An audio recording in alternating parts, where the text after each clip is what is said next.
শ্রীমদ্ ভাগবতের ধ্রুব চরিত্র নিয়ে আলোচনা করব। এই ধ্রুব চরিত্র মহাপ্রভুর অতি প্রিয় ছিল। মহাপ্রভু যখনই সময় পেতেন, ভাগবত শ্রবণ করতেন, তখন তিনি ধ্রুব চরিত্র, প্রহ্লাদ চরিত্র এগুলো শুনতে চাইতেন। ঠাকুর রামকৃষ্ণদেবেরও এই ভাগবতের মধ্যে ধ্রুব এবং প্রহ্লাদ চরিত্র খুব ভালো লাগতো। এর কিন্তু একটা বিশেষ অর্থ আছে বাবা, কথাটা আমি বলছি বিশেষ কারণে। এই যে ভগবানকে ভালোবাসা হয়, ভগবানকে ডাকা হয়, ভক্তরা ভগবানকে ভালোবাসে, তাই না? তো এই ভক্তদের আবার কতগুলো ভাগ আছে। যে রসের দ্বারা ভগবানকে সে ভালোবাসছে, সেই রসগুলোর কিছু ভাগ আছে। সবাই একই রকম ভালোবাসা বাসে না। সে রসগুলো কি কি? শান্ত, দাস্য, সখ্য, বাৎসল্য, মধুর। পঞ্চরস শান্ত, দাস্য, সখ্য, বাৎসল্য, মধুর। এই ভাবগুলো বুঝতে হবে বাবা। দাস্যরস কোনটি? না, ভগবান আমার মালিক, আমি ভগবানের দাস। ঈশ্বর আমার মালিক, আমি তার দাস। যেভাবে হনুমানজি ভগবানের সেবা করতেন, যে রাম আমার প্রভু, আমি রামের দাস। এটাকে বলে দাস্য। মানে আমি ভগবানের কর্মচারী, তার এই সংসারে আমাকে রেখেছে, তিনি যেভাবে আমাকে যা করতে বলছে আমি তাই করে যাচ্ছি। এই ভাবটির নাম হচ্ছে দাস্যরস। তারপরে সখ্য ভাব আছে। সখ্য ভাবটা কি? না, ভগবান আমার বন্ধু, আমিও ভগবানের বন্ধু। ঈশ্বর আমার বন্ধু, আমরা বন্ধু, আমরা একসাথে হাসি খেলি, গাই, ঘুরি, বেড়াই, আনন্দ করি। যেমন বৃন্দাবনের রাখাল বালকরা যেমন ভাবে ভগবানকে ভালোবাসতেন। তারা ভগবানের কাঁধে উঠছে, ভগবানকে তাদের কাঁধে নিচ্ছে। তারা কোনো একটা খাবার খেতে গিয়ে নিজেরা টেস্ট করে নিয়ে খেয়ে আবার এটোটা ভগবানকে খাইয়ে দিচ্ছে। এখানে ছোট বড় কোনো ভাব নেই, বন্ধুর মতন ভালোবাসা। আবার বাৎসল্য প্রেম আছে। বাৎসল্য প্রেমটা কিরকম? না, আমি ভগবানের মা বা আমি ভগবানের বাবা, ভগবান আমার ছেলে, শিশু, আমার গোপাল, আমার লাডলা, আমি আমার গোপালকে আমি সন্তান রূপে ভালোবাসি। এটার নাম হচ্ছে বাৎসল্য প্রেম, যেটা যশোমতী মা করেছেন, দেবকী মা করেছেন, যেটা কৈকেয়ীরা করেছেন, অন্যান্য মা মাতৃস্বরূপ হয়ে, পিতৃস্বরূপ হয়ে যে সেবা দেয় ভগবানকে, সেটি বাৎসল্য প্রেম। তারপরে মধুর প্রেম কোনটা? না, ভগবান আমার স্বামী বা নাগর, আমি তার নাগর। ভগবানের সাথে প্রেম, স্বামী স্ত্রীর মতন সম্পর্ক, সুখে দুঃখে আদর যত্ন ভালোবাসার কাছে থাকা, ভগবানের সাথে খুব মান করা, অভিমান করা। এই যে ভাবনা, যেটা আমরা ব্রজগোপিনীদের মধ্যে পেতাম। ব্রজগোপিনীরা ভগবানকে কিভাবে ভালোবাসতো? মধুর প্রেম, তাই না? আর প্রথম যেটা বলেছি সেটা আমি কিন্তু ভাঙিনি, চারটে ভেঙে দিলাম, প্রথমের কথাটা কিন্তু ভাঙিনি। প্রথম কি বললাম? শান্ত রস। প্রথম রসটার নাম কি বলেছি বাবা? শান্ত রস। শান্ত রসটা কি? শান্ত রসটা হচ্ছে ভগবানকে ভগবানই থাকতে দিলাম, আমি আমার মতো সেবা পুজো করছি।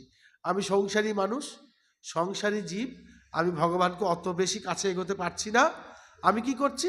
আমি সংসারের 5টা কাজ করছি, চাকরি বাকরি, ব্যবসা বাণিজ্য করছি, জমি জমা চাষবাস করছি, সন্তানাদি বউ বাচ্চা সবাইকে দেখাশোনা করছি।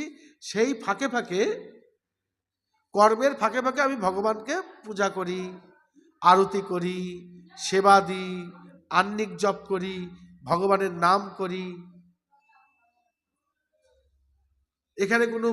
এখানে আমার ভগবানের দাস্য ভাবও নেই, বাৎসল্য নেই, মধুরও নেই, সখ্য ভাবও নেই। ভগবান ভগবান আমি জানি তুমি অনেক দূরের বিষয় এবং তুমি অনেক বড়। হে প্রভু, কোথায় তুমি আর কোথায় আমি, তোমার সাথে আমি কি বলবো? তা প্রভু কৃপা করো, প্রভু ভালোবেসো, প্রভু দেখে শুনে রেখো। এই যে একটা আরতি নিয়ে সাধারণ মানুষ যে সেবাটা করে, সেইটা হচ্ছে শান্তরস। আর আমাদের শাস্ত্র বলছে এই শান্তরস খুব ভালো। শান্তরস খুব সরল এবং ভালো। কেন? আমি ভগবানকে বেশি নাড়াঘাটা করছি না, শুধু ঈশ্বরের ওপর সবকিছু ছেড়ে দিয়ে বসে আছি। তুমি যা করাবে তাই হবে, তুমি যেভাবে চালাবে সেভাবেই চলবে, তোমার সংসার।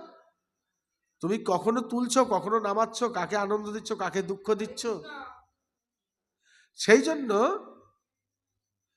আমি তোমাকে বেশি নাড়াচাড়া করছি না। আমি শুধু জানি যে তুমি যেভাবে চলাচ্ছ আমি সেইভাবেই চলছি। এটার নাম শান্তরস। এখানে কি হয়? এখানে বিপদের ভয় কম। কিন্তু বাৎসল্য যখন করতে যাব, আমি যখন গোপালের মা হব, গোপাল কিনে বগলে নিয়ে ঘুরে বেড়াবো, তখন কিন্তু অনেক দায়িত্বও আছে বাবা। মা যশোমতী গোপালকে দিনের মধ্যে 8 বার সেবা দিতেন। এবং ওই যে আমি গোপালের মা হলাম, তাহলে আমার গোপাল কতটুকু হামাগুড়ি দেওয়া ছেলে? বুঝবে মা, আমার গোপাল কতটুকু না হামাগুড়ি দেওয়া একটা ছেলে। তাহলে সেই ছেলেকে সেইভাবে যত্নে রাখতে হবে এবং সর্বদাই গোপালের কথাটা মনে রাখতে হবে যে আমার শিশু গোপাল, কিন্তু আমার শিশু। তাহলে বায়নাটা গোপাল করবে না আমি করব? কথাটা বুঝো। গোপাল হচ্ছে আমার শিশু, ছোট্ট সন্তান। তাহলে গোপালের কাছে আমি বায়না করব না গোপাল আমার কাছে বায়না করবে? গোপাল বায়না করবে, আমি কিন্তু কোনো বায়না করতে পারবো না। তাহলে এদিকে গোপাল সেবা দেব, আর গোপালকে বলো গোপাল দেখে রেখো, গোপাল সব শান্তিতে রেখো, গোপাল আমার তোমার বাবার দোকানে বেচা কিনিটা যেন ভালো হয়, গোপাল আমার মেয়েটার যেন বিয়ে হয়ে যায়, গোপাল ছেলেটার একটা চাকরি হয়ে গেলে তোমাকে রূপোর মুকুট বানিয়ে দেবো। এটা তো চলবে না। তোমার তো বাচ্চা ছেলে, কোলের ছেলে, তাকে এত নালিশ করছো কেন? অত সোজা নয় বাবা মা হওয়া। কথাটা বুঝবে। আমার যদি বড় ছেলে হতো, আমার ছেলে এখন 25 বছরের ছেলে, আমি ছেলেকে বলতে পারি বাবার এইটা লাগবে, ওইটা লাগবে, সেটা লাগবে, বাবা আমি পারছি না, তুই একটু কর, তাই না? সংসারে তুই একটু সামলা, আমি অসুস্থ, আমাকে একটু সেবা কর। কিন্তু আমার হামাগুড়ি দেওয়া ছেলে আমার কি সেবা করবে? তাহলে আমি গোপালের মা হয়ে গোপালের হামাগুড়ি দেওয়া দেখছি, ল্যাংটা গোপাল পুজো করাচ্ছি, স্নান করাচ্ছি, বিছানায় নিয়ে শুচ্ছি, পুকুরে নিয়ে ডুব দিচ্ছি, পিকনিক করতে নিয়ে যাচ্ছি, ক্যাডবেরি দিচ্ছি, শ্যাম্পু দিয়ে স্নান করাচ্ছি। সেই গোপালকে নিয়ে আবার আমরা দাবিও করছি। তা কিন্তু হবে না মা। মা হতে গেলে সম্পূর্ণ স্যারেন্ডার হতে হবে। মা হওয়া নয় মুখের কথা, যে না বোঝে সন্তানের ব্যথা। শুধু সন্তানের ব্যথাটা নিয়েই সারাদিন পড়ে থাকতে হবে। সেখানে সংসার বলো, স্বামী বলো, কোনো দিকে খেয়াল থাকবে না, আমার সন্তানের দিকে খেয়াল থাকবে। তাহলে কঠিন। আবার বাৎসল্য, এই যদি দাস্য প্রেম করি, সর্বদাই প্রভুর আদেশের অপেক্ষায় দাঁড়িয়ে থাকা। প্রভু আমার অর্ডার করবে, আমি তার কাজ করব, আমি তার চাকর, আমি তার কর্মচারী। এই ভাবটা মনের মধ্যে জাগানো অনেক কঠিন। সখ্য ভাব, আমি ভগবানের বন্ধু। তাহলে আমি যদি ভগবানের বন্ধু হই, তাহলে কিন্তু আমার আর অন্য কোনো বন্ধু থাকবে না। কি গো, দুনিয়া ভর বন্ধু হলে তো হবে না, কাছের বন্ধু একজনই হয়। তো আমি যদি ভগবানের বন্ধু হই, আর ভগবান যদি আমার বন্ধু হয়, তাহলে সমস্ত কথা আমার ভগবানের সাথেই হবে, আর কারো সঙ্গে আমার কোনো কথা আলোচনা গল্প হবে না। ওই রাখাল বালকদের যে সখাদের যে ভাব ছিল, সেইভাবে কি আমরা ভাবিত হতে পারি? পারি না। আর মধুর প্রেম তো বাদই দিলাম। একদম ঘুম থেকে উঠে থেকে শুরু করে ঘুমাতে যাওয়ার আগে পর্যন্ত যার কথা চিন্তা করা, যার প্রেমে হাবুডুবু খাওয়া, যার জন্য ঘর সংসার নষ্ট করা, এমনকি ঘুমিয়ে ঘুমিয়েও স্বপ্ন দেখা যাকে নিয়ে, তার সঙ্গে হয় মধুর প্রেম। সেইভাবে কি আমরা ভগবানকে ডাকতে পারি? পারি না। দেখো আবার দেখবে, এই যেমন আমি দেখি খেয়াল করে, কীর্তন যখন হয়, লীলা কীর্তন টীর্তন হয়, এই যখন রাসলীলা হয় না, ভক্তদের খুব ঢল বেড়ে যায়। তখন আর আসর ভর্তি, কি না রাস দেখবো, রাস দেখবো, ভগবানের রাস দেখতে যাবো গো। কিন্তু একটা কথা বলো, রাস দেখার মতো কি আমরা উপযুক্ত? আমাদের কি উচিত রাস দেখা?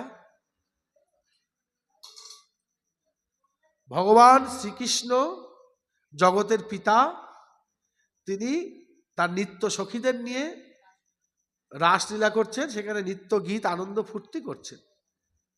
আমি তার সন্তান যদি হই, আমি তার সেখানে দেখতে যাব কেন? মা নাচছে বাবার সঙ্গে, আমি মেয়ে তার দেখতে যাব সেটা? আমি বাবা কি করছে আমি জানলা দিয়ে উকি দিয়ে দেখবো মা আর বাবা কি করছে?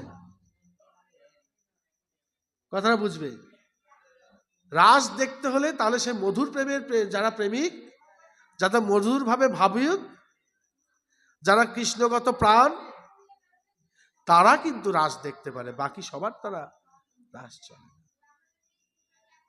সেই জন্য কথাগুলো বললাম, যে ভাবগুলো আছে, ভাবগুলো কিন্তু আবার পর্যায় আছে, ভাবগুলোর বিশেষ বিশেষ পর্যায় আছে, ভাবগুলোর বিশেষ বিশেষ পর্যায় আছে। এর মধ্যে সব থেকে ভালো হচ্ছে শান্ত রস, যে ভগবান আমি কিচ্ছু জানি না, আমি কিছু বুঝি না, সংসার তোমার, জগৎটা তোমার, তুমি যে কদিন ডাকবে সে কদিন আমি আছি, যে কদিন তুমি রাখবে আমি আছি, তুমি যা করাবে তাই করব, আমার করার বলে কিছু নেই, ভগবান তুমি দেখে দেখো। এখানে আমি তাকে ভগবানকে ভগবান বলেই ভালোবাসছি, এটা হচ্ছে শান্তরস। তা চৈতন্য মহাপ্রভুর মতন ব্যক্তি, তিনি রাস শুনতেন না। রাস শোনার আমার দরকার কি আছে? আমার দরকার কি? সরলতা, আমার দরকার ভক্তি, আমার দরকার আত্মসমর্পণ, এইগুলো শেখা, আমার দরকার বিশ্বাস। ভগবানের প্রথম কি? ভগবানের প্রতি বিশ্বাস হতে হবে। বিশ্বাসে মিলাই বস্তু, তর্কে বহুদূর। তারপর কি আছে? ভগবানের প্রতি ভালোবাসা। তারপর কি? ভগবানের কাছে আত্মনিবেদন করা। এই ভাবগুলো আমার প্রয়োজন। আমার তো ভগবানকে নিয়ে বেশি মাখামাখির প্রয়োজন নয়, আগে ভাব, তারপরে তো। আমার ভাব নাই, আমার ভক্তি নাই, আর আমি এদিকে ভক্ত হয়ে গেলাম, এটা হয় না। এই জন্য সর্বদাই সাধকরা এই সমস্ত চরিত্রগুলো শুনত। তা আমরা আজকে একটু ধ্রুব চরিত্র নিয়ে আলোচনা করব, ঠিক আছে? ধ্রুব চরিত্র নিয়ে আলোচনা করব, যেটি একেবারে শান্তরসের পর্যায়ে পড়ে। ধ্রুব জানতেন ভগবান ভগবান, আমি ভক্ত, ব্যাস। এখানে দাস্য নেই, বাৎসল্য নেই, মধুর নেই, শান্তরসের পরিচয় হচ্ছে ধ্রুব। ভগবান অনাদির আদি গোবিন্দ, সকল সর্বকারণের কারণ, তিনি যখন ইচ্ছা করলেন যে বিশ্ব ব্রহ্মাণ্ডটা সৃষ্টি করবেন, তিনি অনন্ত শয্যায় যোগনিদ্রায় শুয়েছিলেন, যোগনিদ্রার মাধ্যমে তার ঘুমিয়েছিলেন, আর সমস্ত সৃষ্টিকে তিনি তার ভিতরে নিয়ে নিয়েছিলেন, এবং অনন্ত নাগের ওপর শয্যা করে সমুদ্রের ওপরে তিনি শুয়ে আছেন। আমরা নারায়ণের এই ছবিটা দেখতে পাই। আর তার নাভি কমল থেকে ফুটে উঠেছিল একটি পদ্ম ফুল, আর সেখানে জন্ম নিলেন কে? ব্রহ্মাজি। হ্যাঁ, ওখানেও অনেক গল্প আছে মা, তো যাক আমি ওই কথা এখন যাচ্ছি না। সে ব্রহ্মাজিকে ভগবান জগৎ সৃষ্টি করার কথা বললেন, হে প্রজাপতি ব্রহ্মা, তুমি জগৎটাকে সৃষ্টি করো। তা তিনি দীর্ঘদিন তপস্যা করে তারপর জগৎ সৃষ্টির কাজে নিজেকে নিয়োগ করলেন। তিনি যখন তার প্রথম যে 4 জনকে তিনি সৃষ্টি করেছিলেন, 4টি সন্তান কে সনকাদি 4 ভাই বলা হয়। সনক, সনন্দ, সনাতন, সনত কুমার। সনক, সনন্দ, সনাতন, সনত কুমার, এই 4 ভাইকে সৃষ্টি করলেন। এবার তিনি এই 4 ভাইকে বললেন যে তোমরা প্রজা সৃষ্টি করো, অর্থাৎ সংসার করো এবং সন্তানাদি বৃদ্ধি করতে থাকো। তো 4 ভাই বললেন ঠিক আছে পিতা, আগে আমরা একটু তপস্যা করে নিই, কারণ তপস্যা না করলে কোনো কাজ সিদ্ধ হয় না। তপস্যার দ্বারাই সবকিছু সিদ্ধ হয়, তপস্যার দ্বারাই সমস্ত কিছু সিদ্ধ হয়। তাই জন্য সবসময় খেয়াল রাখবে, এই যে আমাদের বাবা মারা বলেন যে দীক্ষা নিবি, দীক্ষা নিতে হয়, গুরুমন্ত্র নিতে হয়, গুরুমন্ত্র না নিলে হাতের জল শুদ্ধ হয় না, বলেন কথাটা ভালো কথা, দীক্ষা তো নিতে হবে, কিন্তু দীক্ষা নিয়ে কিন্তু পাপও হয় যদি তুমি সেই গুরুমন্ত্র জপ না করো। তুমি যখন দীক্ষা নেওয়ার পরে জপ করবে না, তোমার সেই মন্ত্র ক্ষুধার্ত থেকে যাবে। আর সেই ক্ষুধার্ত থাকলে একটা মানুষের যখন খিদে পায় তখন সে কিরকম হয়ে যায়, ভিতরটা খিচড়ে যায় না, বিরক্তিবোধ হয়, তখন সে মানে রাগ প্রকাশ করে, সে মন্ত্র ওইরকম রাগান্বিত হয়ে যাবে, তাতে কিন্তু তোমার ক্ষতি ছাড়া ভালো হবে না। একটা টিয়া পাখি কিনে এনেও যদি তুমি খাঁচাতে রেখে দাও, তাকেও কিন্তু সময় মতন খাবার জল দিতে হয়। একটা চারা গাছকে যদি টবে লাগানো হয়, জল দেওয়ার দায়িত্ব তোমার। গাছটা যখন জঙ্গলে ছিল তোমার দায়িত্ব ছিল না, জঙ্গলের মধ্যে গাছ রয়েছে, ঈশ্বর বুঝে নেবে, কিন্তু তুমি তাকে তুলে টবে লাগালে, তাহলে এখন কি করতে হবে, তোমাকে সেবা দিতে হবে। তদ্রূপ তোমার এই যে দেহ মন্দির, এটা একটা মন্দির, দেহ মন্দিরে তুমি যখন দীক্ষা নিলে, গুরুদেব তোমার হৃদয়ে মন্ত্রবীজ যে স্থাপন করলেন, সেই দেবতার যে মন্ত্র তোমাকে দেয়া হলো তার সেবা করতে হবে। আর তার সেবাটা কিরকম, দামি সিংহাসন লাগবে না, সুন্দর করে রাধাকৃষ্ণের ছবি কিনে আনতে হবে না, মূর্তি বানাতে হবে না, অনেক ফল মিষ্টিও আনতে বলছে না, ধূপ প্রদীপও জ্বালতে বলছে না, ফুলের মালাও গাঁথতে বলছে না, ফুলের মালাও গাঁথতে বলছে না। কি বলছে, জপ করতে হবে। কি করতে হবে, জপ করতে হবে। আমি তোমার বাড়িতে গেলাম, তোমার ঘরে সিংহাসন নাও থাকতে পারে, ঠাকুরের আসন নাও থাকতে পারে, আমি দেখছি কিছুই নেই, তাই বলে আমি ভেবে নিলাম যে তুমি অভক্ত, সেটা কিন্তু ভুল হতে পারে বাবা। দেখা গেল কি তুমি কিচ্ছু রাখে না, তুমি খালি গঙ্গা জল নিয়ে আসন করে 3 বার বসে পড়ো, ভগবানের নাম জপ করো, আর আসনটা তুলে গঙ্গা জলটা রেখে দাও ঢাকা দিয়ে, এটাই তোমার ভজনা।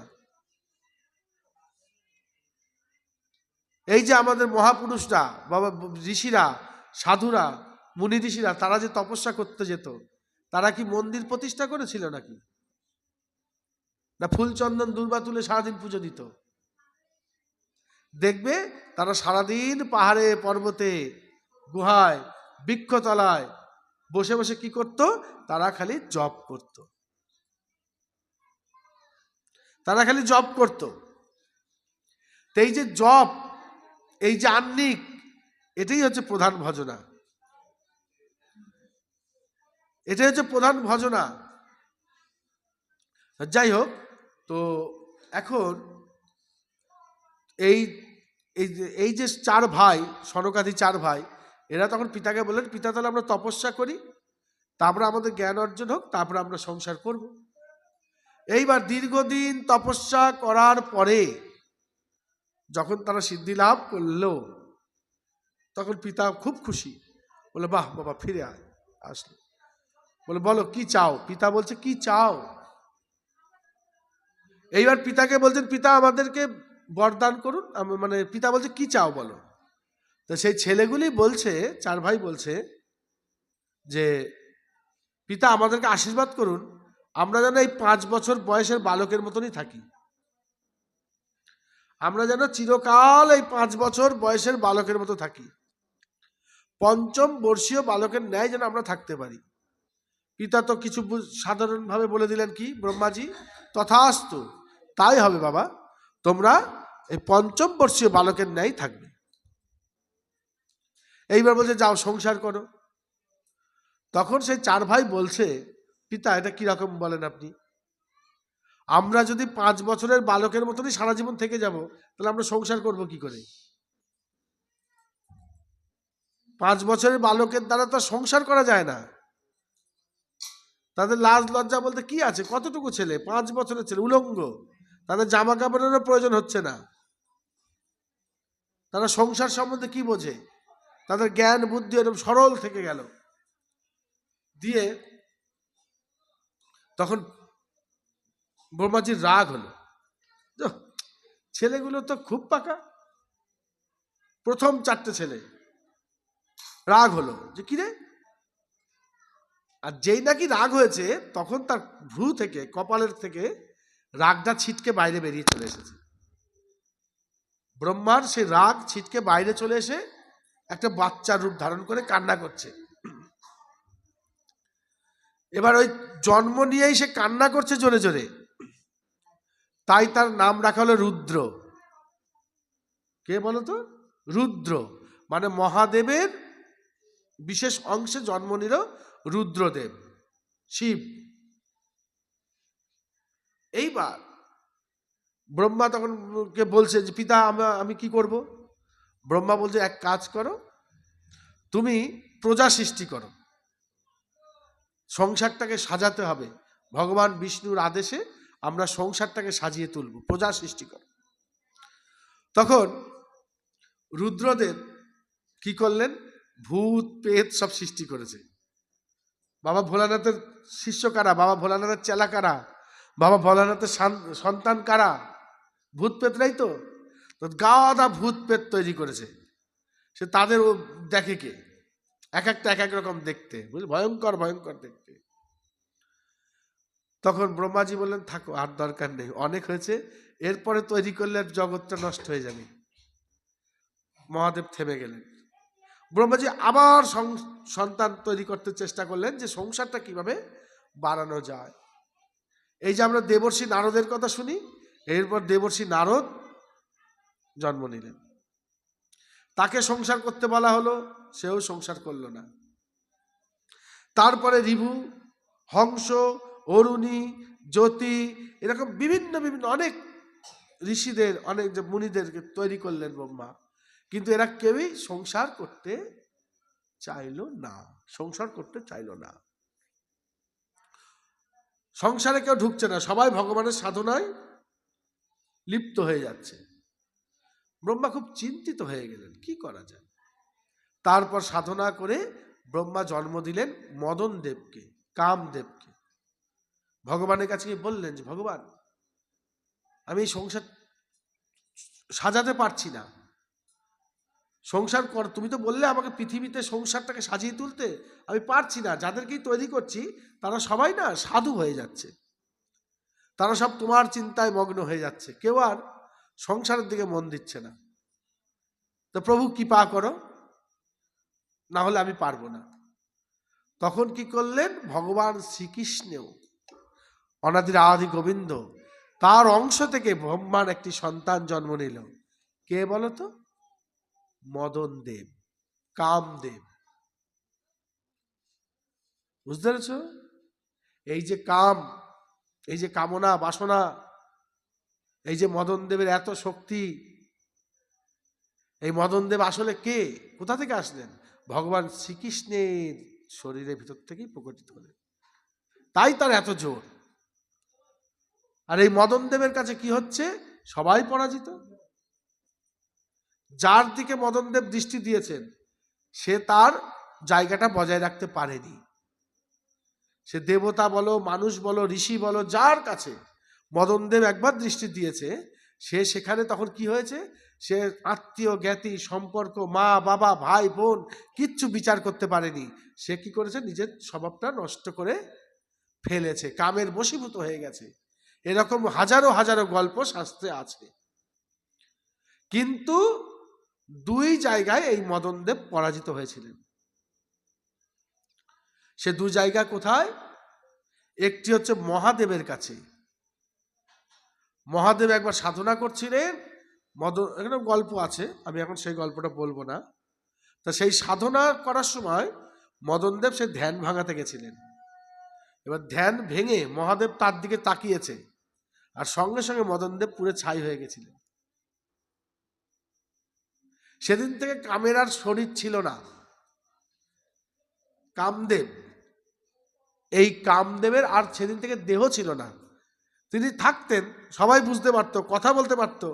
তার স্ত্রীর নাম রতি দেবী, রতি দেবীর সঙ্গে কথা বলতেন, সব কাজ করতেন, সবার উপর প্রভাব বিস্তার করতে পারতেন, কিন্তু কিরকম, ওই ভূতের মতন, দেহ নেই। কেন? ওই মহাদেবের তেজে কামদেব পুরে ছাই হয়ে গেছিল। এখন ওই যে পরবর্তীতে জন্ম হয়েছিল কামদেবের, কিভাবে, অনেক দিন পরে ভগবান শ্রীকৃষ্ণ যখন আসলেন, তিনি যখন লীলা করছিলেন, ভগবান শ্রীকৃষ্ণের পুত্র হিসাবে তার জন্ম হলো প্রদ্যুম্ন। ভগবান শ্রীকৃষ্ণের ঔরসের যে একটি সন্তান হয়েছিল, সেই সন্তানটির নাম প্রদ্যুম্ন। ওই কামদেব তখন আবার দেহ পেয়ে প্রদ্যুম্ন হয়ে জন্মগ্রহণ করেছিলেন। এখানেও বড় গল্প আছে বাবা, আমি সেই গল্প থেকে যাচ্ছি না। এখন এই কামদেবের বিশাল ব্যাপার। আর এই কামদেব আরেকবার চেষ্টা করেছিলেন, বৃন্দাবনে যখন রাসলীলা হচ্ছিল, তখন সেই রাসলীলার মধ্যে তিনি প্রবেশ করতে চেয়েছিলেন, যে ওর মধ্যে কামের বন্যা বইয়ে দেব, কিন্তু সেখানে তিনি প্রবেশ করতে পারেননি। এই দু জায়গায় কামদেব পরাজিত হয়েছিলেন। এখন এই কামদেবের কৃপাতে ধীরে ধীরে সন্তান বাড়তে শুরু করলো, মানুষ মানুষ থেকেই উৎপন্ন হতে লাগলো, এইভাবেই এগোতে থাকলো। ব্রহ্মা এইবার সৃষ্টি করলেন কি, ব্রহ্মার একটা সমস্যা হলো কি, তোমার ওই কামদেব বলছে, কামদেব ব্রহ্মাকে বলছেন, পিতা আমার কি কাজ আছে? তখন কামদেব বলছেন, আমি তোমাকে এমন আশীর্বাদ করছি, তুমি প্রত্যেকের ওপর দৃষ্টি দেবে, আর সেই দৃষ্টিতে মানুষ বা দেবতা কেউ ঠিক থাকতে পারবে না। তোমার এত পাওয়ার দিলাম, তুমি জগৎ সৃষ্টির কাজে নিজেকে নিয়োজিত করো, মানে জীব থেকে জীব সৃষ্টি হবে। কামদেব কি করেছে জানো? বদমাইশি করে বলে, এত পাওয়ার? বলে হ্যাঁ। বলে কেউ কিছু করতে পারবে না? বলে না। কামদেব করেছে কি, ব্রহ্মার ওপরেই দৃষ্টি দিয়েছে, বাবার ওপরেই, যে আমার যদি এতই ক্ষমতা, দেখি বাবা তুমি কি করো, যদি তোমার উপর জয় করতে পারি তাহলে জগৎ জয় করে ফেলবো। ব্যাপারটা বোঝো, যে শক্তি দিল তার উপরেই শক্তি প্রয়োগ করছে। তখন ওই ব্রহ্মাজির ওপরে যখন দৃষ্টি দান করেছে, ব্রহ্মা যিনি জগৎ সৃষ্টি করছেন, পিতামহ, এত দিনের যার বয়স, এত জ্ঞান, এত বুদ্ধি, সব কিছু যার মধ্যে, ভগবানের পরেই যিনি রয়েছেন, ভগবান যাকে প্রথম সৃষ্টি করে জগৎ সৃষ্টি করার দায়িত্ব দিলেন, সেই ব্রহ্মাজি, তার কি হলো, নিজের কন্যা সন্ধ্যাকে দেখে তার ভালো লাগছে। ব্যাপারটা বুঝো, কামদেবের কত শক্তি দেখো।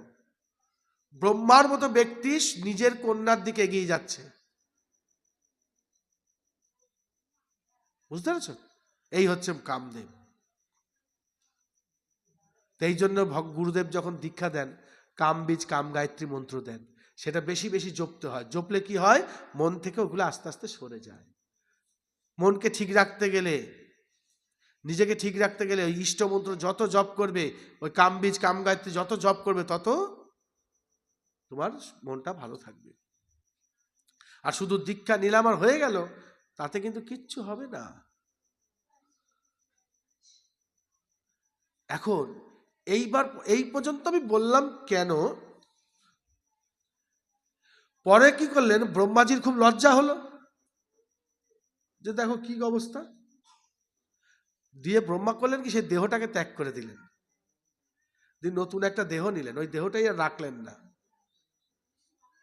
ব্রহ্মা, তারা তো দেবতা, তারা সবই পারে, তারা করলেন কি, তিনি করলেন সঙ্গে সঙ্গে দেহটাকে ত্যাগ করে আরেকটা দেহ, নতুন দেহ নিলেন। এবার ওই যে দেহটা ত্যাগ হলো, ওই দেহটা ডান দিক থেকে আর বাঁ দিক থেকে একটা বেটা ছেলে আর একটা মেয়ে ছেলে, একটা পুরুষ একটা নারী উৎপন্ন হলো। বুঝতে পারছো? ডান দিক থেকে যে পুরুষটি আসলেন তার নাম হচ্ছে মনু। কি নাম? মনু, মনে থাকবে। আর বাঁ দিক থেকে যে মহিলাটা আবির্ভূত হলেন, নারী, তার নাম শতরূপা। এই আমাদের জগতের প্রথম পুরুষের নাম হচ্ছে মনু, আর তার স্ত্রীর নাম শতরূপা। এই মনুর পুত্র বলে আমাদের নাম হচ্ছে মানব। আমরা মানব, তো আমরা মানব জাতি। হ্যাঁ, কেন মানব জাতি? না, আমরা মনুর পুত্র, মনুর পুত্র, তাই আমরা মানব। আমরা মনুর পুত্র, তাই আমরা মানব। তা আমাদের প্রথম যে পুরুষ তার নাম মনু, আর আমাদের প্রথম যে মা, সে মায়ের নাম কি? শতরূপা। মনে থাকবে? হ্যাঁ, ভুলবা না কিন্তু, মনে রাখতে হবে। ঠিক আছে, কিছু কিছু জিনিস মনে রাখতে হয়। শুনবো ভুলে যাব তা নয়, কিছু মনে রাখতে হবে। মনে রাখলে কি হয়, পরবর্তীতে আবার কোনো কিছু জানতে গেলে, পড়তে গেলে সুবিধা হয়, এই জন্যই বলছি। এবার এই মনু আর শতরূপার দুইটি পুত্র হলো। মনু আর শতরূপার দুইটি পুত্র সন্তান জন্ম নিল। একজনের নাম হচ্ছে প্রিয়ব্রত, আর ছোট ভাইয়ের নাম উত্তানপাদ। বড় ভাইয়ের নাম প্রিয়ব্রত, ছোট ভাইয়ের নাম উত্তানপাদ। এইবার এই প্রিয়ব্রত কিন্তু সংসার করল না। প্রিয়ব্রত সংসার সেই আগের মতনই, উনিও সংসার করবে না। মনু আর শতরূপা থেকে দুটি পুত্র হলো, প্রিয়ব্রত আর উত্তানপাদ। তো এই প্রিয়ব্রত কিন্তু সংসার করল না, তিনি সন্ন্যাসী হয়ে চলে গেলেন, ঋষির মতো সাধনা তপস্যায় লিপ্ত হলেন। উত্তানপাদের বিয়ে হলো। উত্তানপাদের দুটি স্ত্রী, প্রথম স্ত্রীর নাম সুনীতি আর দ্বিতীয় স্ত্রীর নাম সুরুচি। সুনীতি আর সুরুচি। এবার সুনীতি,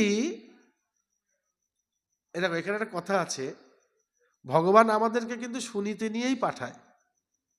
ভগবান আমাদেরকে খারাপ করে পাঠাচ্ছে না, সুনীতি, ভালো নীতি নিয়েই পাঠায়। আর আমরা কি করি, আমাদের রুচি আবার যখন পাল্টে গিয়ে সুরুচি হয়ে যায়, তখন আমরা সুনীতিকে ত্যাগ করি, নীতিতে ঠিক থাকি না, রুচিতে এগিয়ে যাই।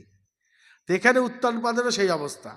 সুনীতি সাথে বিবাহ করেছে, সুনীতির গর্ভে একটি সন্তান এসেছে, তারপরে উত্তানপাদ এখন সুরুচির দিকে মন দিয়েছে, ছোট বউ।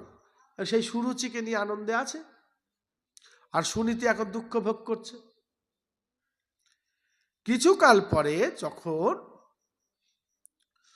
দুই রানীরই দুটি সন্তান হয়েছে, এই সুনীতির গর্ভেই জন্ম নিয়েছে ধ্রুব মহারাজ, যার কথা আমরা আলোচনা করতে চলেছি। ধ্রুব মহারাজ এই সুনীতির গর্ভে জন্ম নিয়েছে, আর সুরুচির গর্ভে জন্ম নিয়েছে উত্তম। সুনীতির গর্ভে যে জন্ম নিয়েছে ছোট ভাই, ছোট বউয়ের গর্ভে, তার নাম উত্তম। এখন মহারাজ ওই ছোট বউয়ের দিকেই তার বেশি ভালোবাসা, আর ছোট বউ খুব দখল করে রেখেছে স্বামীকে, বড় বউকে কাছে ঘেঁষতেই দেয় না, ধ্রুবকেও ঘেঁষতে দেয় না। কেন? শাস্ত্রের নিয়ম অনুসারে, রাজবাড়ির নিয়ম অনুসারে, নিয়ম হচ্ছে বাড়ির বড় ছেলেই রাজা হবে, বাড়ির বড় ছেলেই সিংহাসনে বসবে, আর ছোট ভাইরা তার পাশে থাকবে। ঠিক আছে? এইবার কিন্তু এই রাজবাড়িতে এগুলো আমরা দেখেছি ইতিহাসে, ওই সিংহাসনের লোভে ভাই ভাই মারামারিও করেছে। সিংহাসনে বসবো, সিংহাসনে বসবো, সিংহাসনে বসবো।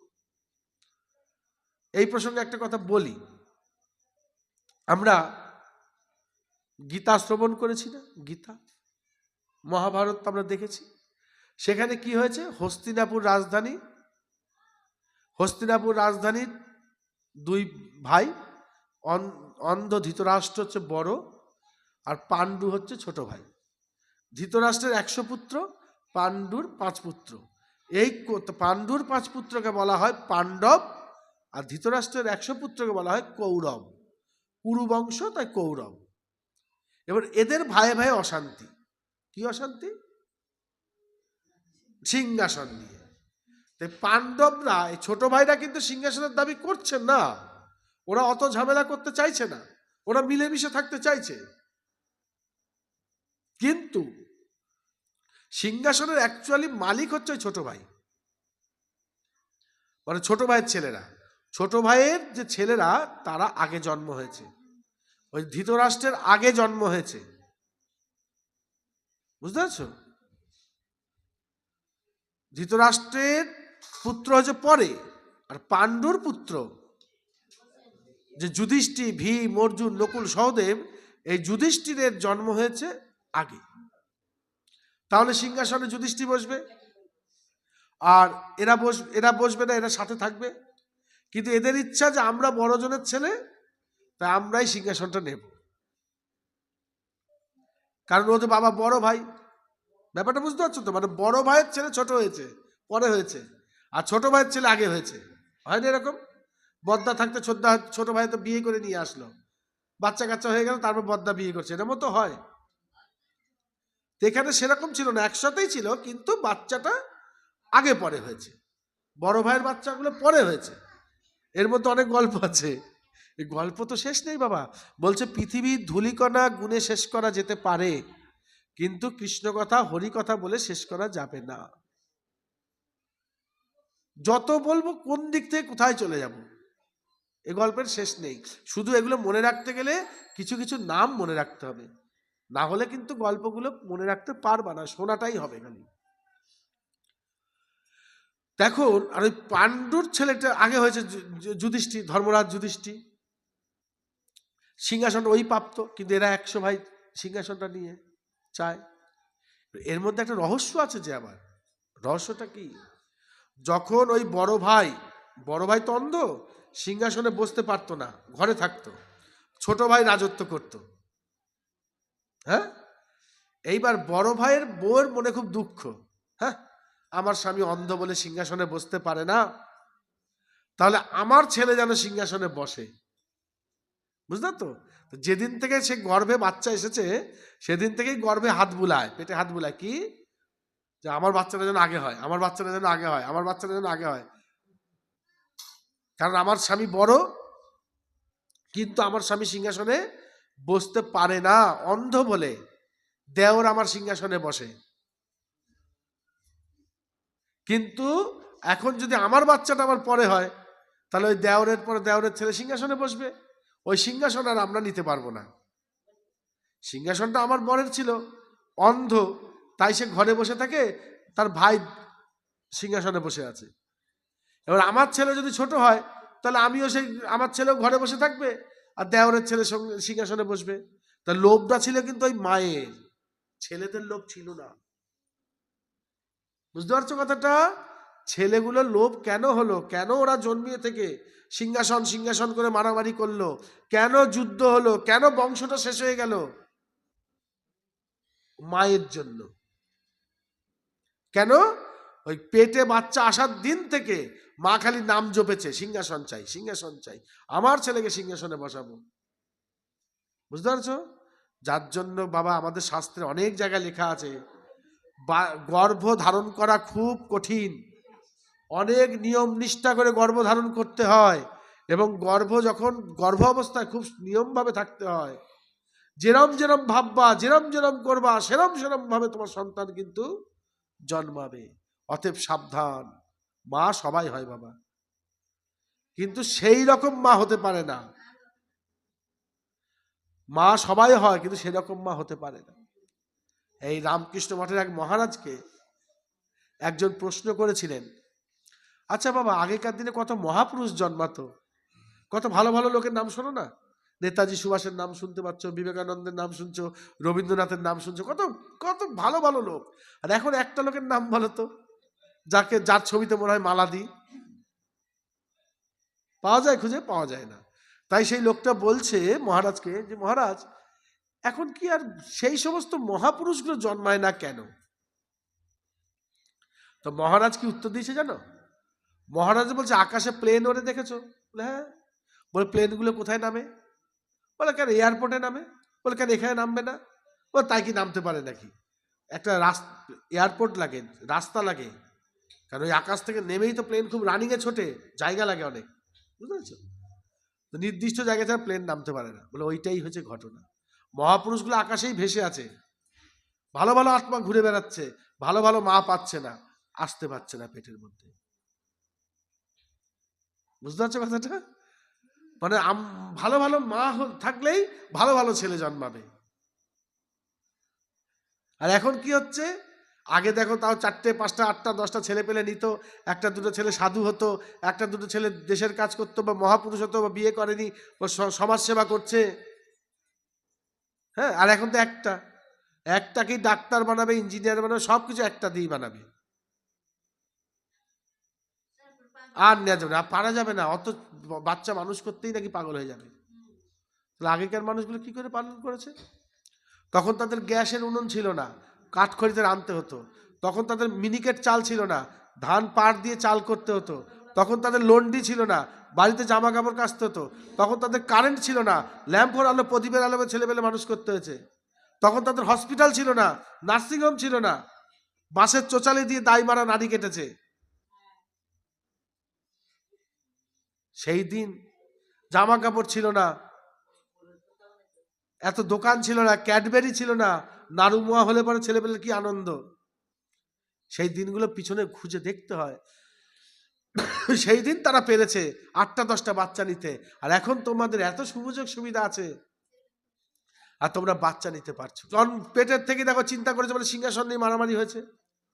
এখন উত্তানপাদ, তার যে 2টি সন্তান, একটি ধ্রুব, একটি উত্তম, এখন এরাও ছোট থেকে মানুষ হচ্ছে। আর উত্তমের মা কখনোই চায় না যেন ধ্রুব সিংহাসনে বসে। এখন ভাইয়ে ভাইতে একটু খেলা টেলা করে, যতই খেলা করে ওই সুরুচি করে কি ঠেলা দিয়ে দিয়ে বাড়ি পাঠিয়ে দেয়, যদি যা ওই ঘরে যা, তুই এদিক যা। হয়তো দুধ এনে গরম করে ছোট ছেলেকে খাওয়াচ্ছে, নিজের ছেলেকে, কিন্তু বড়জনকে হয়তো সামনেই খাইয়ে দিল এনে। বুঝতে পারছো কথাটা? সৎ মা ওরম ব্যবহার। এখন একদিন রাজার কোলে উত্তম বসে আছে, ছোট ভাই বসে আছে রাজার কোলে। এবার ধ্রুবরও শখ হয়েছে আমি বাবার কোলে বসবো, সে উঠে বাবার কোলে বসেছে, বাবার কোলে বসেছে। আর ছোট মা বিমাতা সুরুচি এসে কি করেছে, ডানা ধরে ধ্রুবকে নামিয়ে দিয়েছে।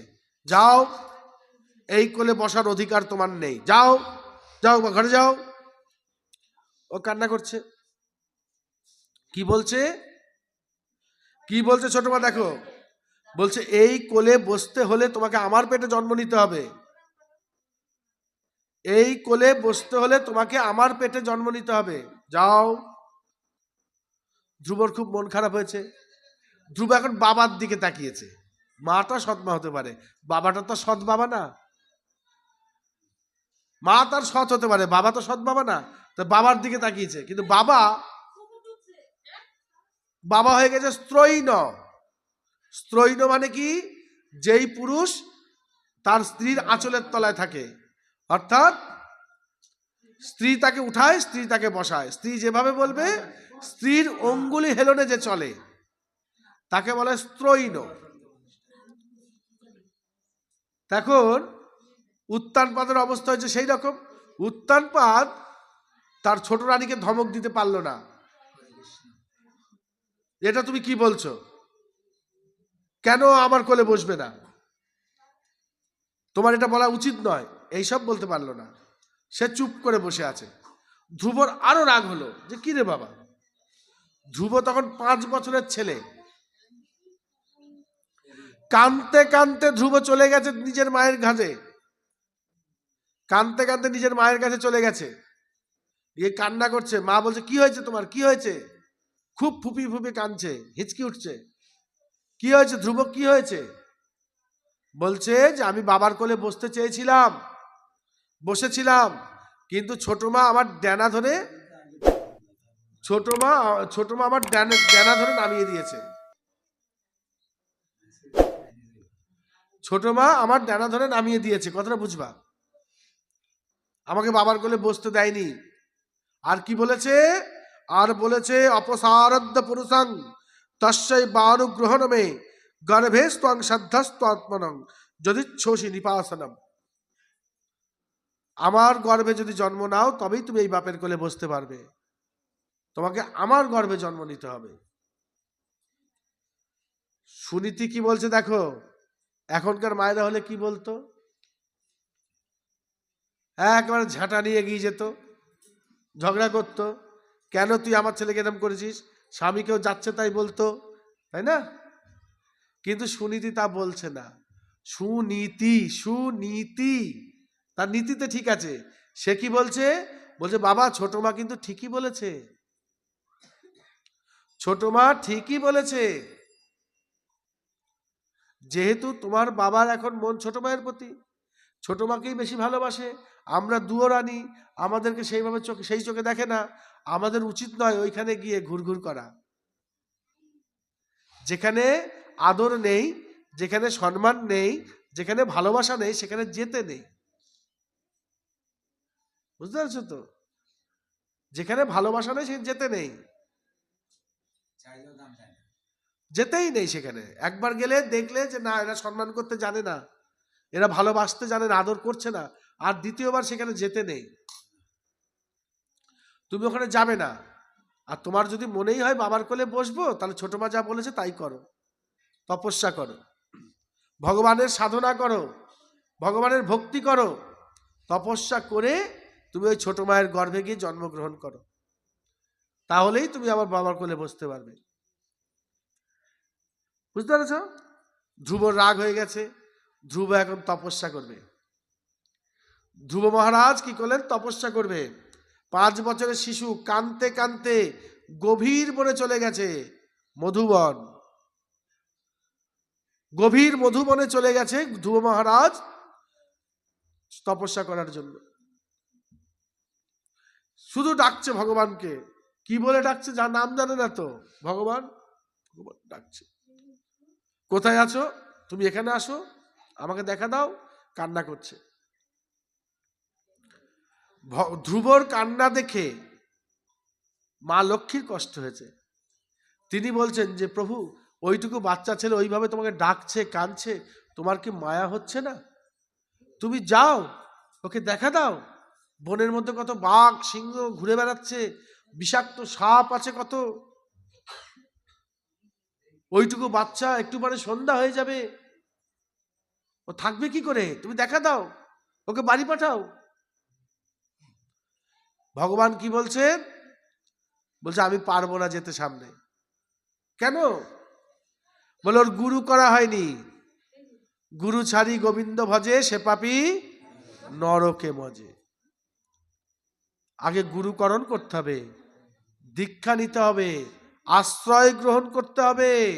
আশ্রয় করিয়া ভজে তারে কৃষ্ণ নাহি ত্যাজে।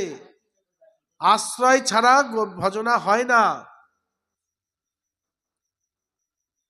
তাই ধ্রুব মহারাজের আশ্রয় দরকার, গুরুকরণ করার দরকার, দীক্ষার দরকার।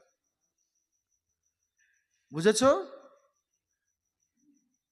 তখন দেবর্ষি নারদকে পাঠানো হলো, দেবর্ষি যাও ধ্রুবকে দীক্ষা দাও। দেবর্ষি প্রথমে বনে গেলেন, প্রথমে দীক্ষা দিতে চাননি। কেন? যারা প্রকৃত গুরু তারা চট করে দীক্ষা দেয় না।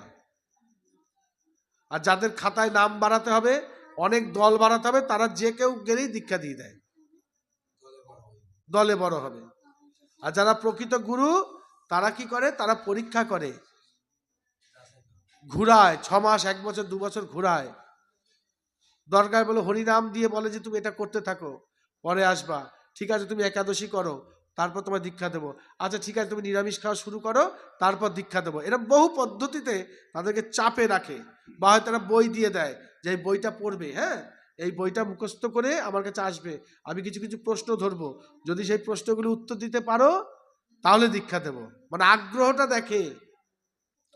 তা দেবর্ষি নারদ প্রথমে দীক্ষা দিতে চায়নি, কি বলছে, বলে এই বাচ্চা ছেলে, তোমার কি হয়েছে, তুমি কাঁদতে কাঁদতে বনের মধ্যে এসেছো। নারদকে সব কথা বললেন। নারদ বলছে বাদ দাও, তুমি বাচ্চা ছেলে, তোমার ওই নিয়ে তো ভাবতে হয় না, বাড়ি চলে যাও। এই দেখো না কত বাঘ সিংহ ঘুরে বেড়াচ্ছে, বনের মধ্যে কত ভয়ঙ্কর জীবজন্তু আছে, একটু পরেই রাত্রি হয়ে যাবে, হ্যাঁ, তুমি এখানে থেকো না, বাড়ি যাও, তুমি বাড়ি যাও। নানান কথা বলছে। আর ওই বাচ্চা কিন্তু বলছে না আমি যাব না, আমি ভগবানের দেখা পাবো তবে যাব, আমার ভগবানের সঙ্গে দরকার। আরে বাবা হয় না, ভগবানকে পাওয়া অত সোজা নয়, এক জন্মে ভগবান পাওয়া যায় নাকি, জন্ম জন্ম তপস্যা করতে হয়। তাই করব। আরে দেখো বাচ্চা ছেলে বোঝে না, এটা সোজা জিনিস নয়, বড় বড় বয়স্ক বয়স্ক লোকেরা পারে না। নানান ভাই বুঝাচ্ছে, কিন্তু ধ্রুব বুঝতে চাইছে না। ধ্রুবর একই কথা, ধ্রুব মহারাজের একই কথা, আমি ভগবানের দেখা চাই, আমি যাব না, যাব না, যাব না, কোনোভাবেই বলছে না। দিয়ে ধ্রুব মহারাজ আবার নারদকে অপমান করছে,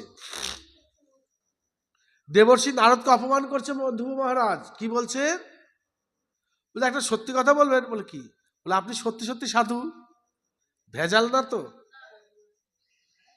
দেবর্ষি নারদকে ধ্রুব, ওই বাচ্চা ছেলে, 5 বছরের ছেলে, জিজ্ঞাসা করছে আপনার মতো মনে ভেজাল আছে, আপনি মনে সত্যিকারের সাধু না। কি বলিস, না সাধু হলে তোকে হরি ভজনায় বাধা দেয় না, আপনি যদি সাধু হবেন তাহলে আমাকে হরি ভজনায় বাধা দিচ্ছেন কেন। প্রকৃত পিতামাতা, প্রকৃত গুরু, প্রকৃত সাধু, সে সবসময় হরি ভজনার দিকে ঠেলে দেয় মানুষকে, বুঝবে। কেউ যদি গলা ধাক্কা দিয়ে গালাগালি দিয়েও তোমাকে ভগবানের কাছে ঠেলে পাঠায়, জানবা সে তোমার বন্ধু। আর কেউ যদি আদর করে ভগবানের কাছ থেকে সরিয়ে আনে, জানো সে তোমার শত্রু। তোমার বাবা তোমার মা তোমাকে মারছে না, ধরছে না, বকছে না, আদর করছে, ও পড়তে হবে না, আয় খেলবি, আয় আর ঘুরবি, আয় এনে বাবা খা, এনে বাবা শুয়ে থাক, এনে টিভি দেখ, এনে মোবাইল ঘাট, বসে থাকো বাবা, যেও না, মাঠে যেও না, পড়ে যাবা, লাগবে, জানবো ওই মা তোমার শত্রু। আর যেই বাবা মা ছেলেপেলেকে শাসন করে, মারে, ধরে, বকে, পড়াশোনা করতে দেয়, মাঠে পাঠায়, খেলতে পাঠায়, 5টা কাজে পাঠায়, জানবা সেই বাবা মাই হচ্ছে ছেলেপেলের বন্ধু। কারণ ওকে তুলে রাখলে কিন্তু নষ্ট হয়ে যাবে ছেলে, তুলে রাখা জিনিস নয়। নারদজি বলতে ছেলে তো খুব তেজ আছে, ক্ষত্রিয়ের ছেলে তো খুব তেজ, যাও যাও তোমাকে দীক্ষা দেবো, দীক্ষা না নিলে ভগবানকে পাওয়া যায় না, যাও স্নান করে এসো। ধ্রুব মহারাজ স্নান করে আসলেন, স্নান করে আসার পর ধ্রুব মহারাজকে নারদজি দীক্ষা দিলেন। কি মন্ত্রে দীক্ষা দিলেন সেটাও ভাগবতে লেখা আছে, ওং নমো ভগবতে বাসুদেবায়, ওং নমো ভগবতে বাসুদেবায়। নারদ এখন ধ্রুব মহারাজ ওই মন্ত্রটা জপ করতে শুরু করেছেন, ওই বনের মধ্যে জপ করছেন, ওং নমো ভগবতে বাসুদেবায়, ওং নমো ভগবতে বাসুদেবায়, ওং নমো ভগবতে বাসুদেবায়। আমরা জানি ভগবান শ্রীকৃষ্ণের একটি নাম হচ্ছে বাসুদেব, তাই না? কেন ভগবান শ্রীকৃষ্ণের একটি নাম হচ্ছে বাসুদেব? যদি প্রশ্ন করি কেন, উত্তর হবে কৃষ্ণের বাবার নাম ছিল বসুদেব, বসুদেব আর দেবকী মায়ের কোলেই তো এসেছিলেন কৃষ্ণ, তাই বসুদেবের পুত্র বলে বাসুদেব, তাই না? কিন্তু ধ্রুব মহারাজের এই গল্প তো কৃষ্ণের আবির্ভাবের আগে, ভগবান শ্রীকৃষ্ণের আবির্ভাবের আগে হচ্ছে ধ্রুব মহারাজের এই গল্প, এই কথা সত্য যুগের কথা। তারপর ত্রেতা গেছে, দাপরে কৃষ্ণ এসেছেন। তাহলে বাসুদেব নামটা কেন তখন দীক্ষিত নারদজি দিলেন? ভগবানের নানান নামের মধ্যে একটি বিশেষ নাম হচ্ছে বাসুদেব। বাসুদেব শব্দের অর্থ কি জানো? বাসুদেব শব্দের অর্থ হচ্ছে যা সর্বত্র বসতে, যিনি সব জায়গায় বাস করেন। এটার মধ্যে কে আছে? বাসুদেব। বইটার মধ্যে কে আছে? বাসুদেব। দেয়ালটার মধ্যে কে আছে? বাসুদেব। আসনটার মধ্যে কে আছে? বাসুদেব। দেহটার মধ্যে কে আছে? বাসুদেব। বাটিটার মধ্যে কে আছে? বাসুদেব। সবার মধ্যে কে আছে? বাসুদেব, যিনি সর্ব জায়গায় বাস করেন। য সর্বত্র বসতে, তাকে বলে তিনি হচ্ছেন বাসুদেব। তাই ধ্রুব মহারাজকে এই নাম দেয়া হয়েছিল, ওং নমঃ ভগবতে বাসুদেবায়। এখন ধ্রুব মহারাজ জপ করে চলেছেন, হিংস্র জন্তু জানোয়ার আশেপাশ দিয়ে ঘুরছে, কিন্তু ভগবানের কৃপায়, জপের প্রভাবে কেউ কাছে আসছে না। তিনি এক মনে এক ধ্যানে ভগবানকে ডেকেই যাচ্ছেন। ওং নমো ভগবতে বাসুদেবায়, ওং নমো ভগবতে বাসুদেবায়, ওং নমো ভগবতে বাসুদেবায়, ওং নমো ভগবতে বাসুদেবায়। এখন জপ তো শুরু করলেন। কিছুদিন পর ধ্রুব মহারাজ নিয়ম চালু করলেন। কি নিয়ম? 3 দিন পর পর একদিন খেতেন তিনি। উপোস শুরু করলেন, উপবাস শুরু করলেন ধ্রুব মহারাজ। ভালো করে শুনবে। প্রথম মাসে তিনি শুরু করলেন 3 দিন পর পর একদিন খেতেন। তাও কি খেতেন জানো? কি খেতেন ধ্রুব মহারাজ? ভাত, ডাল, তরকারি, সবজি, পায়েস, মিষ্টান্ন, লুচি, পুরি, এইগুলো খেতেন। কেউ দিত বনের মধ্যে? না, তার বাবা মা পাঠিয়ে দিত যে ধ্রুবকে খাইয়ে আসো গা। ফল খেত। তাও ফলটা কি? সেই সময় বিশেষ ফল ছিল না। সে সময় ওই বনে শুধু একটা গাছই ছিল, সেই গাছের ফলটাই তিনি খেতেন 3 দিন পর পর। সেটার নাম হচ্ছে কপিত্থু, অর্থাৎ কদবেল। তাও বেশ নুন তেল দিয়ে মেখে না কিন্তু বাবা, কদবেল, পড়ে থাকা কদবেল কুড়িয়ে সেই কদবেল 3 দিন পর একদিন খেতেন। খেলেন, আবার জপে বসে পড়লেন। 1 মাস এইভাবে চলেছে। দ্বিতীয় মাসে কি করলেন? দ্বিতীয় মাসে তিনি ফল খাওয়া বাদ দিয়ে দিলেন। গাছের তলায় পড়ে থাকা শুকনো পাতা চিবিয়ে খেলেন আর জল খেলেন। দ্বিতীয় মাসে তিনি গাছের তলায় পড়ে থাকা শুকনো পাতা চিবিয়ে খেতেন আর জল খেতেন। নিজেকে কষ্ট দিচ্ছে। ভজনা অনেক কঠিন বাবা, আর আমরা তো একেবারে হুতাশে পেয়ে যাচ্ছি ভগবানকে। এইভাবে দ্বিতীয় মাস কেটে গেল। তৃতীয় মাস আসলো। তৃতীয় মাসে কি করলেন? 9 দিন পর পর জল খাওয়া শুরু করলেন। 9 দিন জল খায় না, একদিন জল খায়। 9 দিন জল খায় না, একদিন জল খায়। 9 দিন জল খায় না, একদিন জল খায়। খাবার তো বাদই গেছে, কদবেলের সঙ্গে খাবার বাদ হয়ে গেছে। প্রথম মাসে 3 দিন পর পর কদবেল খেলেন। দ্বিতীয় মাসে 6 দিন পর পর শুকনো পাতা খেতেন। তৃতীয় মাসে 9 দিন পর পর জল খেতে শুরু করলেন। বোঝো তাহলে? তারপর চতুর্থ মাস চলে আসলো, জলও বাদ দিয়ে দিলেন, শুধু বাতাস ভক্ষণ করতে লাগলেন। ব্যাপারটা বুঝবে। 12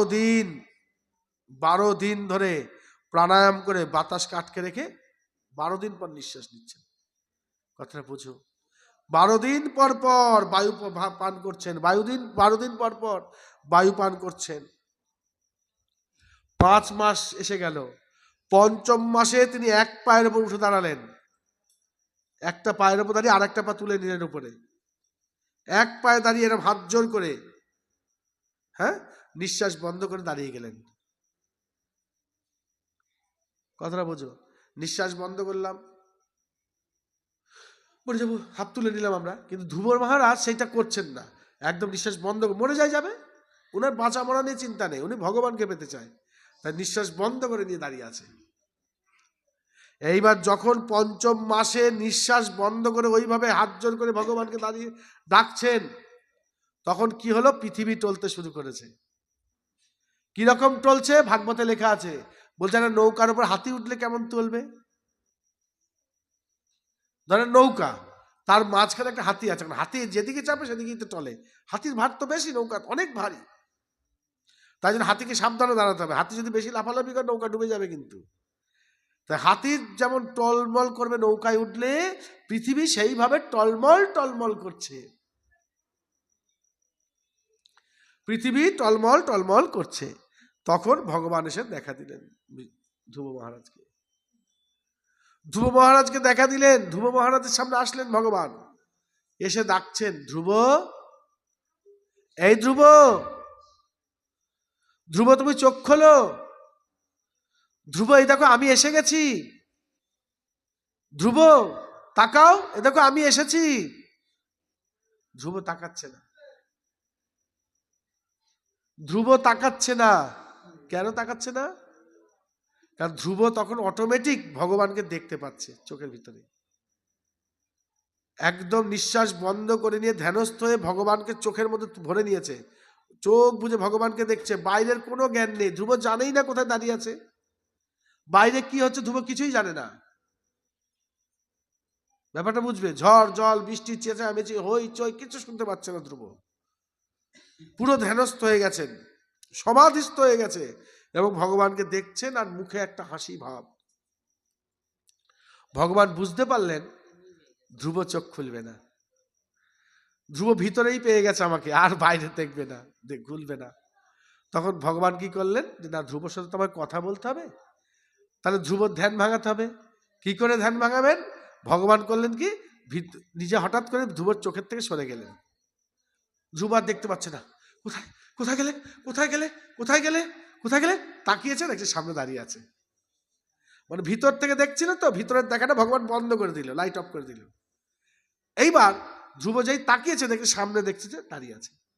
ধ্রুব, ধ্রুব খালি ভগবানের দিকে তাকিয়ে আছে আর ফুপিয়ে ফুপিয়ে কাঁদছে, আর চোখ দিয়ে শুধু জল পড়ছে।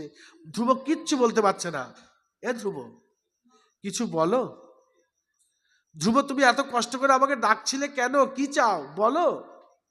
ধ্রুব কিছুই বলতে পারছে না, খালি কাঁদছে আর টপ টপ টপ টপ করে জল পড়ছে।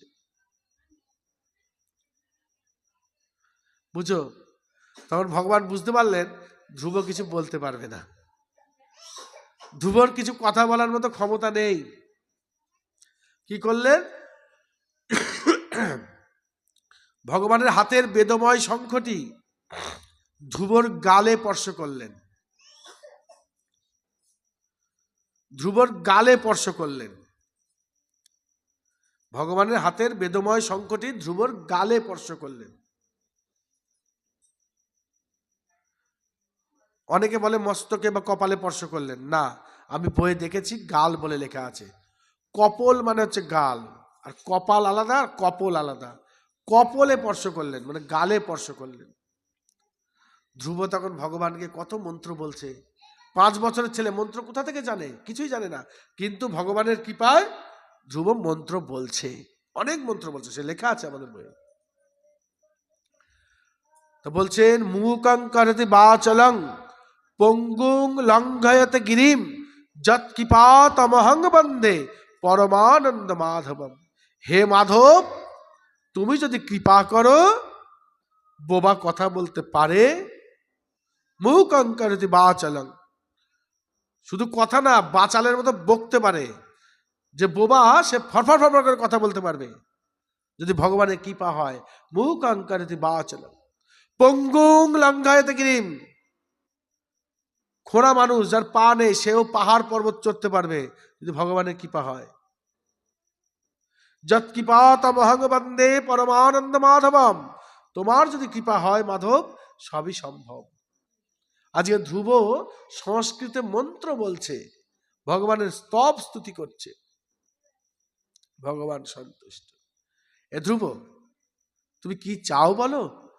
তুমি যে বাড়ি ঘর সংসার ফেলে এসে, বাচ্চা ছেলে, ছোটবেলায় খেলাধুলা বাদ দিয়ে তুমি এই জঙ্গলের মধ্যে চলে এসেছো আমাকে ডাকতে, তোমার কি চাওয়া পাওয়া আছে? তুমি কি চাইতে এসেছো? ধ্রুব বলছে, আমি যা চাইতে এসেছিলাম তা আমার প্রয়োজন নেই। কি বললাম? আমি যা চাইতে এসেছিলাম তা আমার প্রয়োজন নেই, আমি আর কিছু চাই না। তাই বললে হয়? কিছু না চাইলে হয়? ভগবানকে ডাকলে পরে, ভগবান আসলে পরে বেকার ফিরে যায় না, কিছু তো চাইতেই হয়। ঈশ্বরের কৃপা, কৃপা, কৃপা এটাকেই বলে প্রসাদ। বুঝলে তো, কৃপাটাই হচ্ছে প্রসাদ। তা প্রসাদ তো তোমাকে নিতেই হবে, কৃপা। ধ্রুব মহারাজ বলছেন, যদি আমাকে কৃপা করতেই হয় প্রভু, আমাকে সর্বদাই তোমার ভক্ত সঙ্গের মধ্যে আমাকে রেখো। বলো নিতাই গৌর হরি বল, হরি বল, হরি।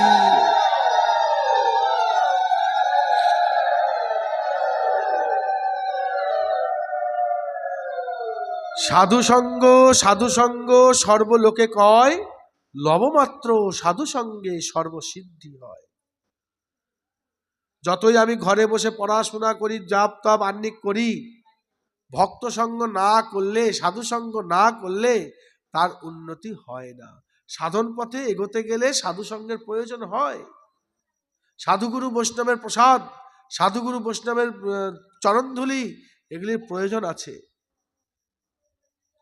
সেই জন্য সাধুসঙ্গ করতে হয় বাবা। তা ধ্রুব মহারাজ কি বলছেন, আমাকে সবসময় সাধুসঙ্গ করিও। আমি আর কিছু চাই না, আমি যেন তোমার ভক্ত সঙ্গে থাকতে পারি। যেখানে তোমার ভক্ত আছে তাদের সঙ্গে যেন বাস করতে পারি, অভক্তের সঙ্গে যেন আমাকে বাস করতে না হয়। এমন লোকের সঙ্গে থাকতে নেই, ভগবানের কথা বলবে। তা ধ্রুব মহারাজ বলছেন যে আমি যেন তোমার ভক্ত সঙ্গ থেকে কখনো বঞ্চিত না হই। ভগবান বললেন তথাস্তু, তাই হবে ধ্রুব। তবে আমি তোমাকে বলছি, শোনো ধ্রুব, আমার কাছে চাইতে হয় না, আমি ভক্তের মনের কামনা বুঝতে পারি। তুমি যে জন্য বনে এসেছো সেই আশাও তোমার পূর্ণ হবে। কি হবে? কিছুদিন পরে তোমার বাবার মৃত্যু হবে, তারপরে তোমার ওই ভাই বনে মৃগয়া করতে যাবে, সেখানে তোমার ভাই মারা যাবে। তোমার এই সৎমা গায়ে আগুন ধরে মরে যাবে, আগুনে পুড়ে মরে যাবে। থাকবা শুধু তুমি আর তোমার মা, এবং ওই সিংহাসনে তুমিই বসবে। 5000 বছর তুমি রাজত্ব করবা। তারপর যেদিন তোমার শেষের দিন আসবে, আমি স্বর্গ থেকে রথ পাঠাবো, তোমাকে রথে করে নিয়ে যাব। কোথায় যাবে তুমি? তোমার জন্য আমি একটা আলাদা পৃথিবী বানিয়ে রাখলাম। ধ্রুবের জন্য আরেকটা পৃথিবী বানানো হয়েছে, আরেকটা জগৎ। তার নাম কি? ধ্রুবলোক। তার নাম ধ্রুবলোক। বুঝতে পেরেছ? সত্যলোকের পাশেই হচ্ছে ধ্রুবলোক। আমাদের 14টা লোক আছে, 14টা লোক, 7টা পাতাল আর 7টা স্বর্গ। ভূ ভুব স জন মহ তপ সত্য। ভূলোক মানে পৃথিবী, ভুব মানে পৃথিবীর উপরে বাতাস, বায়ুতেও অনেক জীব বাস করে। ভূ ভুব স মানে স্বর্গ, স্বর্গের উপর জনলোক, মহলোক, তপলোক, উপরে সত্যলোক। সেই সত্যলোকের উপরে যেটা রয়েছে তার নাম ধ্রুবলোক। আর সেই ধ্রুবলোকে ভগবানের ভক্তরা বাস করে। আর সেখানে ধ্রুব মহারাজ তাদের সঙ্গে সঙ্গ করে। সেখানে সারাদিন হরিনাম কীর্তন হচ্ছে, ভজন পূজন হচ্ছে, ভগবানের নাম গান নিয়ে সেখানে আনন্দই আনন্দ বয়ে চলেছে সেই ধ্রুবলোকে। 7টা পাতাল, 7টা স্বর্গ। ভূ ভুব স জন মহ তপ সত্য, তার উপরে হচ্ছে ধ্রুবলোক। আর পাতাল হচ্ছে কি? অতল, বিতল, নিতল, সুতল, রসাতল, তলাতল, পাতাল। 7টা পাতাল আছে। ভগবান অর্জুনকে দেখিয়েছিলেন, বলেছিলেন যে আমার নাভি থেকে পা পর্যন্ত, চরণ পর্যন্ত 7টি পাতাল, নাভি থেকে মস্তক পর্যন্ত 7টি স্বর্গ। এই ধ্রুব মহারাজ পরবর্তীতে আসলেন, এসে সিংহাসনে বসলেন, দীর্ঘদিন রাজত্ব করলেন। তারপর তিনি ভগবানের প্রেরিত রথে করে তার সধামোচিত স্থান ধ্রুবলোকে প্রস্থান করলেন। আজ আর এখানেই আমরা ভাগবতের বিশ্রাম রাখবো। শীতের রাত, সবাই প্রসাদ খাবে। 8টা পার হয়ে গেছে। জয় জয় শ্রীমদ্ ভাগবত প্রেমানন্দে।